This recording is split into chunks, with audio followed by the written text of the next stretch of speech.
चलिए आज हम लोग एक नया लेसन शुरू करेंगे, ठीक है ना, जिसका नाम है दो चरों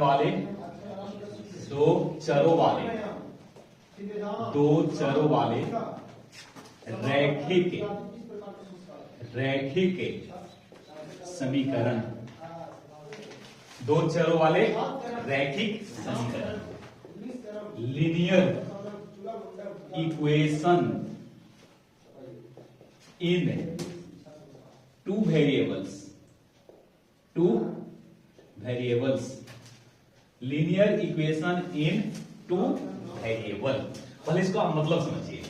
दो चरों वाले रैखिक समीकरण, इसमें कितना चर होना चाहिए? दो चर। तो यहां पे सबसे पहले हम लोग पॉइंट को क्लियर कर लेते हैं। चर राशि और अचर राशि, है ना। अचर राशि तब ना, चर को कहा जाता है वेरिएबल, इसको कहते हैं वेरिएबल और इसको कहते हैं कांस्टेंट। क्या कहते हैं? कांस्टेंट। इसमें क्या होगा? चर राशि वैसे राशि को कहते हैं जिसका मान बदलता है ना, जो मान क्या करता है? वैरी करता है, मतलब बदलता है। और वैसा मान जो क्या है? फिक्स्ड होता है। क्या होता है? फिक्स्ड होता है। इसमें एग्जांपल देख लीजिए। ए टू क्या? ए टू जेड ना। ए टू जेड आपका क्या होगा? ए आपका चर राशि है। और इसमें आपका आप ले सकते हैं ऑल रियल नंबर ना, ऑल रियल नंबर। जितने भी रियल नंबर हैं वो सब आपका क्या होगा? सब आपका अचर राशि होगा। उतारिए नहीं, समझिए ना, समझिए। देखिए, वैसा राशि जिसका मान क्या होता है? बदलता है, वैरी करता है ना, उसको हम लोग कहेंगे चर राशि। और वैसा राशि जिसका मान बदलता नहीं है वो कहलाएगा अचर राशि। जैसे इसमें ऑल रियल नंबर, जितने भी रियल नंबर आपका है ना, 3/4, 2/3, पाई 22/7, 3.14, √2, √3 + 1, या जो आप सोच रहे हैं, है ना, सारे नंबर्स इसमें आपका आ जाएगा। यहां पे हम लोग देख रहे हैं कि दो को चर होना चाहिए। कितने चर? दो को चर होना चाहिए और रैखिक समीकरण होना चाहिए ना। एक होता है बहुपद और एक होता है समीकरण, है ना, समीकरण। इन दोनों में फर्क होता है। बहुपद में बराबर में 0 नहीं होगा, ओके, और समीकरण में बराबर में कितना होगा? 0 होता है। क्लियर? तो ध्यान दीजिएगा, हम यहाँ पे दो को चर राशि को ले लेते हैं। कौन सा राशि? चर राशि। हमने ले लिया x और हमने ले लिया y। तो x और y आपका कितने चर राशि है? ये आपका दो चर राशि है ना। कितने? दो चर राशि है। तो इसको अगर जनरल फॉर्म में लिखा जाए तो लिखेंगे ax + by + c = 0। समझिएगा, वेयर, जहां, ठीक है, x और y क्या है? ये दोनों आपका चर राशि है। कौन राशि? चर राशि। क्लियर? a और b क्या है? a एंड b, x और y का क्या है? गुणांक है। क्या है? इंक बहुत ज्यादा डाल दिए क्या है? गुणांक है। क्लियर? और यहां पे c क्या है? तो c आपका अचर राशि है। क्या है जी? c यहां पे अचर राशि है। अब देखिएगा, यह एक क्या है? बहुपद है कि समीकरण है? यह एक समीकरण है, क्योंकि बराबर में कितना है? 0। बराबर में 0 है नहीं। अच्छा, इसमें देखिए तो इसका पावर कितना है? x और y का पावर कितना है? एकक पावर है। इसका मतलब है कि देखिए, दो चरों वाले रैखिक समीकरण है। दो गो चर है ना यहाँ पे, एगो x है और एगो y है नहीं, और दोनों का पावर अगर देखिएगा तो सिंगल पावर है। सिंगल पावर इसका मतलब कि लीनियर है। इसको क्या पढ़ोगे? दो चर वाले रैखिक समीकरण। एक ही वर्ड है, दो चर वाले एक रैखिक समीकरण। इसमें कंडीशन होना चाहिए कि a का मान 0 नहीं होना चाहिए, b का मान क्या नहीं होना चाहिए? a और b का मान 0 नहीं होना चाहिए। क्लियर? और a और b बिलोंग्स करना चाहिए, ए और बी बिलोंग्स करना चाहिए कहां से? रियल नंबर से। कहां से? रियल नंबर होना चाहिए, ठीक ना। ए का मान भी 0 नहीं और बी का मान भी 0 नहीं, ठीक है। अच्छा एक और देखिएगा, ए एक्स प्लस बी, इसका नाम है एक, इसका नाम होगा रैखिक, क्या होगा? रैखिक। और बराबर में अगर 0 ले लेंगे तो रैखिक समीकरण। ये क्या है? रैखिक समीकरण है। इसमें कितने चर वाला है? एक चर वाला। एक चर वाला कौन समीकरण? रैखिक समीकरण। रैखिक, जो कि आपको 8th क्लास में पढ़ना होता था। कौन सी क्लास में? 8th क्लास में। यहां से हम लोग बिल्कुल इस प्रकार से निकाल सकते हैं, 2x प्लस 3 है, अब यहां से इसका शून्य निकालना है तो बराबर में कितना लेके चलते हैं? 0। तो आप लेके चलेंगे यहां से 2x प्लस 3 बराबर 0 ले लीजिए, तो यहां से 2x बराबर 0 माइनस 3, तो यहां से x निकालिएगा तो -3 बटा क्या ना, तो ये इसका सॉल्यूशन हो जाता है। क्योंकि इसमें चर राशि की संख्या सिर्फ कितना है? 1 है, तो इसका शून्यंक में x का वैल्यू ही डायरेक्ट निकलेगा। लेकिन यहां पे देख लीजिए ax plus by plus c है, इसमें पदों की संख्या महत्तम 3 होना चाहिए। पदों की संख्या कितना? 3 होना चाहिए। पदों की संख्या 2 भी रहेगा तो चलेगा, ठीक है। पदों की संख्या 1 है तब वो चलेगा, बाकी को हम कंसीडर कर लेंगे, उसका वैल्यू 0 रहा। लेकिन अगर एक 2 चर वाले रैखिक समीकरण कहलाना चाहता है तो उसमें अधिकतम पदों की संख्या कितना होना चाहिए? अधिकतम पदों की संख्या 3 होना चाहिए। हम उसको दिखा भी सकते हैं, देखिए अगर कहते हैं कि इसी को आप दिखाइए तो लिखेंगे ax plus 0 into Y plus B बराबर क्या ना। रियली में है क्या? रियली में देखो अगर दिखाना चाहते हैं तब देखिए, रियली में तो ये रहेगा क्या? रैखिक समीकरण, जो कि कितने चर वाले? 1 चर वाले। लेकिन यहां पे अगर आप दिखाना चाहते हैं कि 2 को आपको चर होना चाहिए और दोनों चरों के मिलने से जो समीकरण बनेगा वो बनेगा 2 चर वाले रैखिक समीकरण। क्लियर? x के गुणांक को हम क्या कहेंगे? a कहेंगे। y के गुणांक को क्या कहेंगे? b कहेंगे। अचर पद को क्या कहेंगे? c कहेंगे। क्लियर? यहां तक दिक्कत नहीं ना है? तो a कहलाएगा 2 चर वाले रैखिक समीकरण। अब ये 2 चर वाले रैखिक समीकरण का कितने सॉल्यूशंस होंगे? कुछ एग्जांपल आप लोग देख लीजिए पहले, जैसे कि x प्लस y प्लस 7 बराबर 0, 2x माइनस 3y माइनस 6 बराबर 0, इसको प्लस कर देते हैं। ये देखिए तो ये दोनों एग्जांपल किसका है?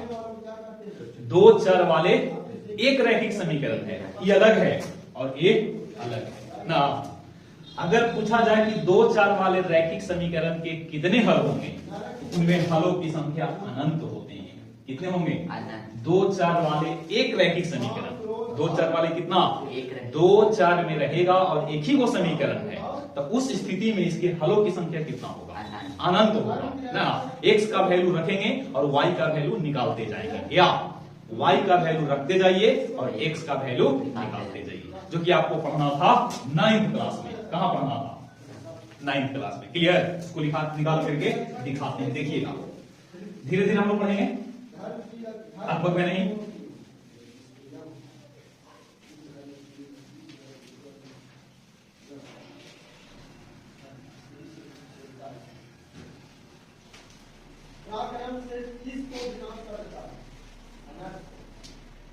सुंदर आचरण में इसका नाश हो जाता है। विलक्षण इसकी रक्षा विशेष रूप से होनी चाहिए।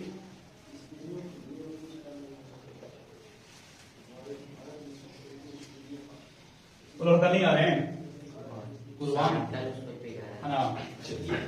बोलिए उनको आने के लिए, कहीं छूट जाएगा क्या? चलिए बाबू ध्यान दीजिए, मेरे पास एक समीकरण है x प्लस y बराबर 7। इसके कितने हल होंगे? अनंत ना। जैसे कहेंगे कि पुट या रखो, पुट x बराबर 0, अब x 0 रखिए, तो 0 प्लस y बराबर कितना? 7। तो 0 में y को जोड़ेंगे तो y ही होगा और y बराबर कितना? 7। फिर कहते हैं कि पुट x बराबर 3 ना, 3 प्लस y बराबर कितना? तो y बराबर 7 माइनस 3, y बराबर कितना? कहते हैं कि चलिए पुट y बराबर 10, कितना? 10।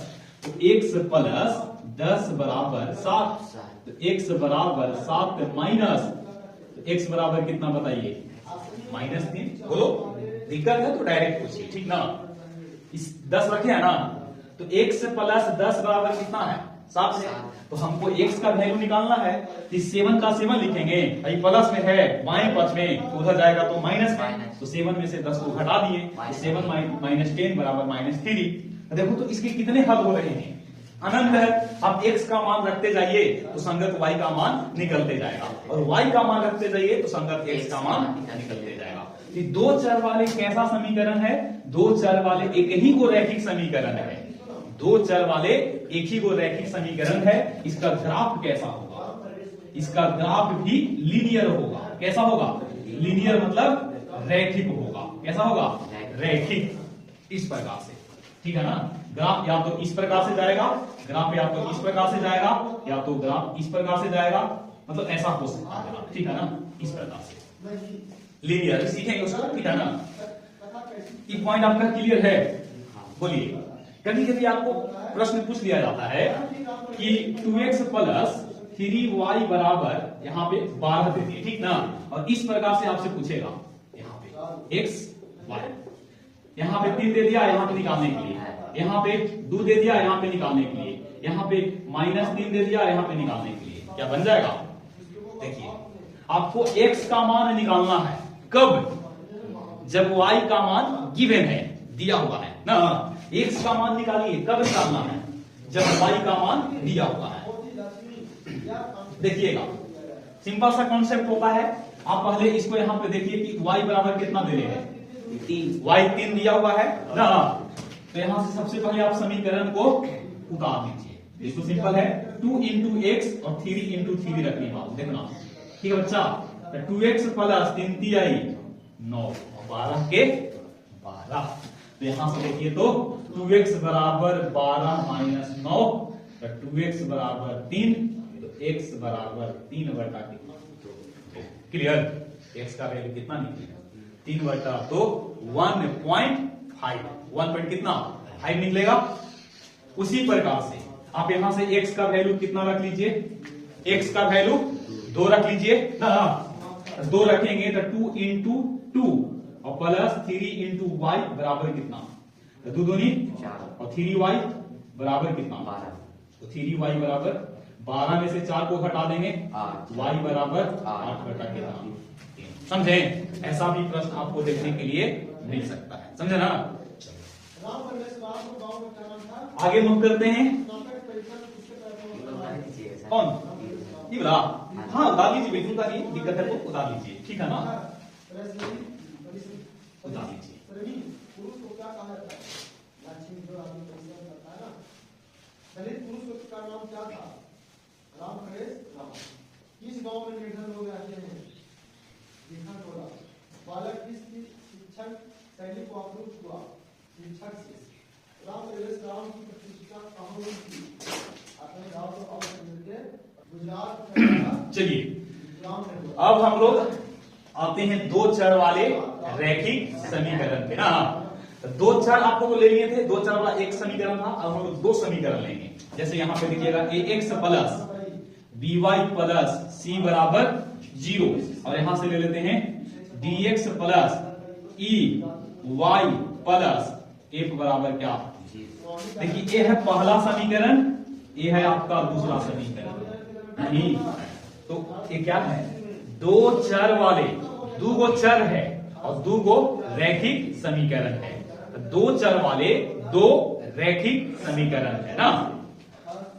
अब समझिएगा, अगर केवल इक्वेशन एक होता तो कितने हल होते, अनंत हल। अब यहाँ पे समीकरण की संख्या 2 है ना, और कैसा समीकरण है, दो चर वाले रैखिक समीकरण है, क्लियर। तो देखिएगा इनके सॉल्यूशन निकालने के लिए, आपको पूछ दे कि ये दोनों समीकरण का कितने हल होंगे। कितने हल का मतलब कि जो यहाँ पे चर राशि है ना, चर राशि के रूप में यहाँ पे x है और y है। एक बार फिर से यहाँ पे हम x को, a को क्या कहेंगे, x का गुणांक, b को क्या कहेंगे, y का गुणांक, और c को कहेंगे पहला समीकरण का अचर पद या अचर राशि। डी को क्या कहेंगे, पहला समीकरण में दूसरा समीकरण में x का गुणांक, ई को क्या कहेंगे, y का गुणांक, और f को क्या कहेंगे, दूसरा समीकरण में अचर पद या अचर राशि। क्लियर। अब यहां से देख लीजिए, अगर दो गो रैखिक युग्म में है, इसका क्या नाम है, दो चर वाले रैखिक युग्म समीकरण, दो गो चर राशि है और एक जोड़ा में है। इसको हल करने के लिए सबसे पहले हम लोग उसके कंडीशन को चेक करते हैं। तो देखिए, इसमें आपका अगर हल करने के लिए देखा जाए तो इसमें होता है एक विरोधी समीकरण। क्या होता है, एक होता है विरोधी समीकरण, ठीक है। एक होगा आप विरोधी समीकरण, क्या होगा, आप विरोधी समीकरण, और एक होगा आश्रित समीकरण। कौन सा, आश्रित समीकरण। देखिएगा यहां से, विरोधी, आप विरोधी और क्या, आश्रित ना।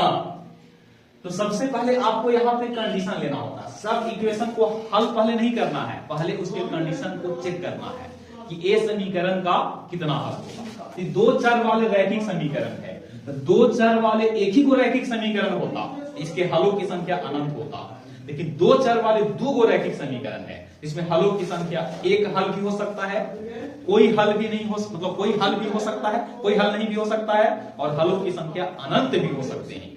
तो कैसे इसको चेक करेंगे, उसके लिए यहां पे हम लोग तीन प्रकार के समीकरण को देखने वाले हैं। विरोधी समीकरण, अविरोधी समीकरण, आश्रित समीकरण। अविरोधी समीकरण वैसे समीकरण को कहते हैं जिसमें इन दोनों समीकरण को जब हल करेंगे ना, इसका कोई हल नहीं होना चाहिए, मतलब कोई हल नहीं।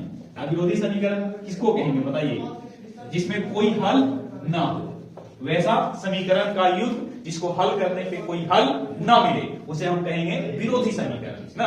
आप विरोधी किसको कहेंगे, जिसमें केवल एक हल है, कितना, एक हल हो। एक हल का यहाँ पे दूसरा नाम है अद्वितीय हल। कौन सा, अद्वितीय हल ना। और इसमें अनंत हल, कितने हल, अनंत हल होगा। आपको याद रखना है, ठीक ना। प्रश्न पूछेगा कि उस समीकरण का नाम बताइए जिसका सिर्फ एक हल है, तो एक हल किसका है, विरोधी समीकरण था ना। उस समीकरण का नाम बताइए जिसका अनंत हल होते हैं, आश्रित समीकरण। उस समीकरण का नाम बताइए जिसमें हलों की संख्या कोई हल ना हो, विरोधी। अब इसके लिए कंडीशन क्या है, उस कंडीशन को देखिए। तो कंडीशन निकालने के लिए हम लोग पहला और दूसरा समीकरण में x का गुणांक, y का गुणांक और अचर पद को तुलना करते हैं। तो x का गुणांक क्या क्या है बताओ। x का गुणांक है a बटा d ले लेंगे, बोलिए a बटा d। वहां से लेके चलेंगे तो b बटा कौन है, और वहां से लेके चलेंगे तो c बटा कौन है। ओके, तीनों में ऐसा लिख लीजिए, तीनों में, क्योंकि हमको अनुपात लेकर के तुलना करना होता है, और तब यहां से हम लोग कंडीशन लिख लेते हैं। सुनिएगा, अगर तीनों बचवा बराबर है, तीनों अगर क्या है बोलो, बराबर है, तो कैसा समीकरण है, आश्रित समीकरण।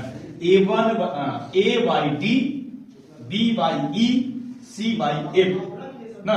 कुछ लोग इस इक्वेशन को ऐसा ना मान करके इस प्रकार से मानेंगे। देखिएगा, a1x plus b1y plus c1 बराबर, अब हो जाएगा a2x plus b2y plus c2 बराबर कितना।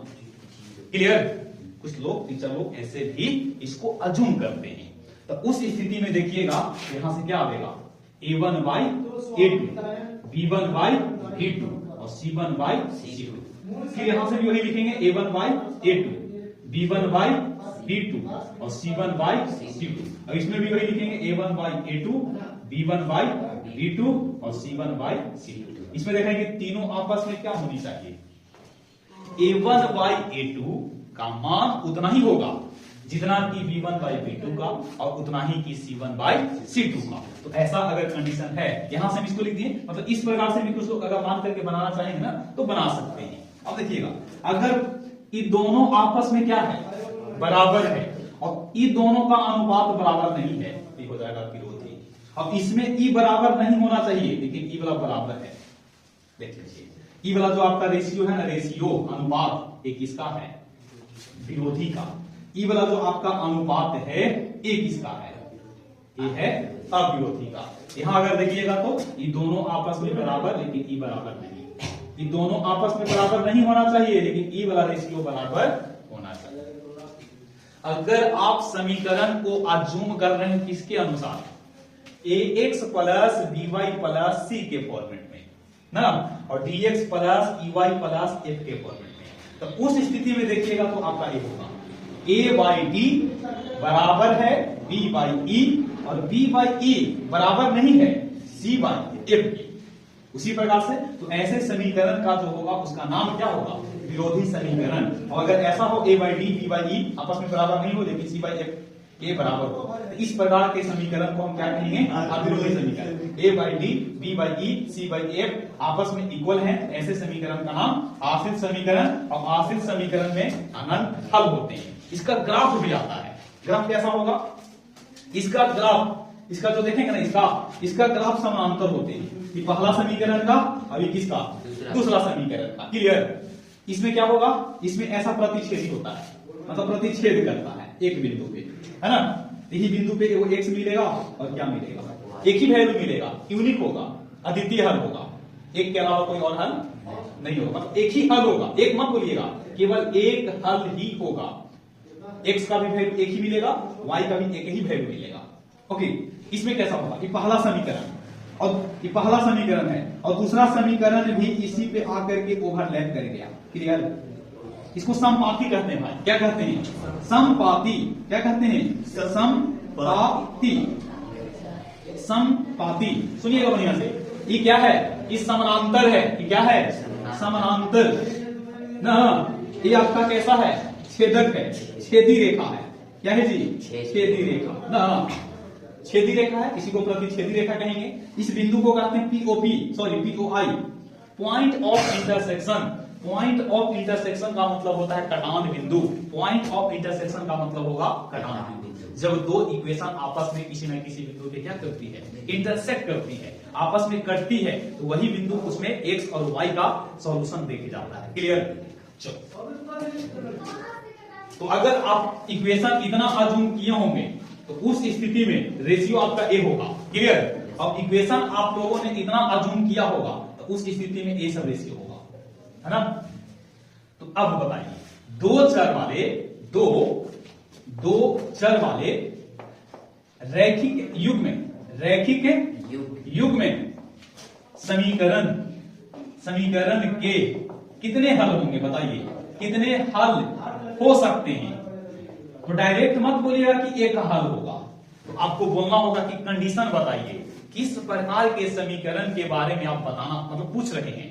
अगर कोई कह दे कि चलिए समीकरण आपका विरोधी है, तो विरोधी समीकरण का कितना हल, कोई हल नहीं।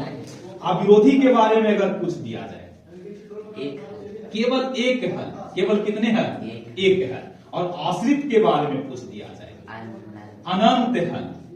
क्या है, अनंत हल, अनगिनत ना, अनगिनत हल। तो कंडीशन पे निर्भर कर रहा है, ठीक नहीं। जैसे कि आप लोग कोई इंग्लिश में पढ़ाते हैं तो कहते हैं कि नॉन कितने होते हैं, नहीं, तो सीधे लोग बोलते हैं कि 5 प्रकार के हैं। ऐसा बोलना बिल्कुल ही गलत है। पूछिए कि किसके आधार पर, on the basis of caste, on the basis of gender, on the basis of number, तब ना आपको डिसाइड करना होगा। आप भला ही बोल दें कि 5 प्रकार के हैं, नहीं तो दिक्कत है। आप पूछिए कि किसके आधार पे पूछना चाह रहे हैं, on the basis of caste के आधार पे, on the basis of number के आधार पे, on the basis of gender ना, on the basis of case, अलग अलग प्रकार से होते हैं। तो वही बात है। तो आपको पहले, जैसे कोई आपको 2 इक्वेशन दे दिया और कहा है कि हल कीजिए, तो क्या आराम से इसको हल कर देंगे। सबसे पहले आप मन ही मन क्वेश्चन को क्या कर लीजिए, रेशियो निकाल करके हल कर लीजिए, मतलब रेशियो निकालिए ना। अब ऐसा नहीं कि मेहनत आपने किया और मेहनत पे पानी पी गया। मेहनत किया और पता चला कि वो समीकरण आपका समानांतर निकला, और समानांतर निकला तो उसका कोई हल हो भी नहीं करेगा। एक्स जिसको मान निकाल रहे हैं वही खत्म हो जाएगा। एक्स को निकालना चाह रहे हैं, एक्स कट गया, वाई को निकालना चाह रहे हैं, वाई कट गया, तो निकालेंगे क्या, आप नहीं निकाल सकते हैं। तो सबसे पहले आपको क्या करना होगा, चेक करना होगा। क्लियर। यहां तक अगर दिक्कत नहीं है तो आगे बढ़ेंगे। उससे पहले आप लोग इसको एक बार या तो इस समीकरण को मान करके कि ऐसा ही समीकरण हो, नहीं तो इसके अनुसार आप इसको कंडीशन को लिख लीजिए। ठीक है, एक बार आप लोग कंडीशन लिख लीजिए जब तक हम वीडियो को पॉज कर देते हैं। चलिए ध्यान दीजिएगा। अब हम लोग क्या करेंगे, कुछ एग्जांपल ले लेते हैं ना, और चेक करते हैं कि समीकरण का कितना हल होता है ना। पहला एग्जांपल है 2x प्लस 3y बराबर 10 है, और फिर 3x प्लस 6y बराबर 9 है। इसको चेक करना है कि कितने हल होंगे। तो सबसे पहले इसको कंसीडर कर लिए समीकरण 1, और इसको मैं कितना कर लूंगा कंसीडर, समीकरण 2। क्लियर। अब यहां से क्या करेंगे, सबसे पहले आप निकाल लीजिए a1 का मतलब कि पहला इक्वेशन में लिखना है a1 b1 और क्या c1। फिर निकालेंगे a2 b2 समझा, b2 यहां से c2।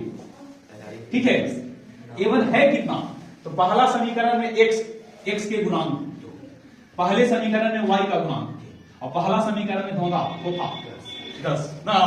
पहला समीकरण हो गया, तो दूसरा समीकरण में 3, फिर यहाँ 6, अब यहाँ 9। क्लियर। अब इन सब का क्या निकाल दीजिए, अनुपात a1 by a2, b1 by b2 और c1 बाई c2। ठीक है, ये हो जाएगा। देखो तो कितना हो गया बचवा, 2/3। अब इसको हल कर लेते हैं, 3/6 मतलब 1/, और ये 10 कितना है 9। आप यहां से देखिएगा a1 by a2, b1 by b2 और c1 बाई c2। देखो तो a1 बाई a2 का मान 2/3 और b1 बाई b2 का मान 1/2। क्या दोनों आपस में बराबर हैं? नहीं है। कहां है जी, कहां बराबर है? नहीं है। अब देखिए तो 1/2 है और 10 कितना है 9। ये भी बराबर नहीं है। अगर ये बराबर हो भी जाता तब हम एक कंडीशन को फॉलो करते। अभी फिलहाल मैं देख रहा हूं कि यहाँ पे बराबर ना है। अगर ये बराबर हो भी जाता तो हम इन दोनों को लेकर के चलते हैं, है ना। तो बताओ कि किस प्रकार के युग्म का है, ये विरोधी का है कि आप विरोधी का है कि आश्रित का है। देखिए ये आपका आप विरोधी का है, नहीं आप विरोधी समीकरण का है। और आप विरोधी वाला कह रहा है चिरा चिरा करके ना कि हमारे कितना हल होगा, एक हल। कितना हल, हलों की संख्या एक हल। तो आप इसको हल कर देने में भलाई है, नहीं तो पहले चेक कर लीजिए उसके बाद हल करना होता है। हल करने के लिए बहुत सारे मेथड होते हैं, 5 या 6 मेथड होते हैं ना। मान के चलो कि 5 मेथड, जैसे कि आप लोगों ने देखा होगा लुप्तीकरण, ब्रज गुणन, अनुपात निर्णय विधि, तुलनात्मक विधि, प्रतिस्थापन विधि, है ना। तो ये सारे तरीका से हम लोग प्रश्न को क्या करेंगे, हल करेंगे। कब, जब इसकी नेचर को जान लेंगे तब। नहीं नेचर जानने में नहीं किए दोस्ती का हाथ बढ़ा दिए ना, तो पहले इसका नेचर जानिए, इसका नेचर कैसा है ना। अब एक और है यहां पे देखिएगा 2x प्लस 3y बराबर 10 है और 4x प्लस 6y बराबर 12 है। ध्यान देना। अब बताओ, तो यहां से लेके चलेंगे 2 कितना 4। अरे आप थोड़ा दिमाग लगाइए, 2 कितना 4। अब यहां से लेके चलेंगे 3 कितना, अब यहां से लेके चलेंगे 10। क्लियर। देखिएगा अब नहीं पकड़ में आता है, देखो कैसे होगा। 6 में 2 से गुना करो, 6 में 2 से तो कितना 6 दूनी और 4 में 3 से गुना, ये भी 12 ये भी 12 आपस में मिल गया नहीं कि बराबर। 12 में 3 से गुना 36 और 6 में 10 से गुना 60। 36 और 60 बराबर होता है क्या, इसका मतलब है कि a1 बाई क्या है a2 है और b1 बाई क्या है b2 है और बराबर नहीं है c1 बाई। ऐसा समीकरण युग्म में क्या कहलाएगा, विरोधी की अविरोधी, बोलो। ऐसा समीकरण युग्म विरोधी समीकरण कहलाएगा। क्या कहलाएगा, विरोधी समीकरण। ठीक है, और विरोधी समीकरण का कितना हल होगा, तो कोई हल नहीं, कोई हल नहीं।